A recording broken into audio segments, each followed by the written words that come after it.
പ്ലാച്ചിയോടെ നിന്റെ നിങ്ങളെല്ലാരും വന്നപ്പോ ഞാൻ പ്ലാച്ചി എന്തോ നീ ഒരു കാര്യം പറയട്ടെ, നീ ഒരു പുല്ലും പറയണ്ട, ഇപ്പൊ തന്നെ മാറ്റണം ഈ ശവത്തിന്. എറിയാണെങ്കിൽ ഉറക്കൻ അറിയണം സാർ, അത് പുറത്തു പോയി ഉറപ്പ് വരുത്തണം.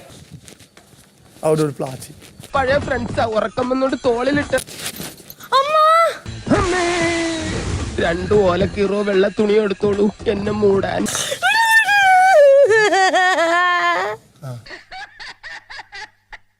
പ്ലാച്ചി കൊണ്ടുവരും, അവിടുന്ന് കൊണ്ടുവരും. പന്ന പരട്ട പന്നി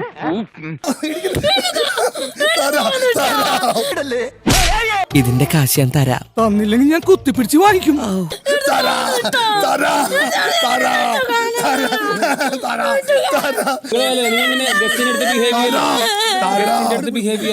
സത്യത്തിൽ എനിക്ക് തീരെ താല്പര്യം ഉണ്ടായില്ല, കൃഷ്ണൻകുട്ടി നിർബന്ധിച്ചോണ്ടാ. എല്ലാ അമ്മമാരും കൂടെ പറഞ്ഞു ഞാനേക്കെതിരെ സാക്ഷി കൊടുക്കുന്നത് കൊടുക്കാൻ ഞാൻ മാത്രം പറഞ്ഞേക്കാം. ഏതായാലും ഇന്നൊരു സുദിന പിള്ള സാറേ, ഇന്ന് നമുക്കൊന്ന് ആഘോഷിക്കണ്ടേ? തീർച്ചയായും. ഇപ്പൊ കാര്യങ്ങളൊക്കെ വ്യക്തമായല്ലോ. തൽക്കാലം ഇത്രയും മതി, വരട്ടെ.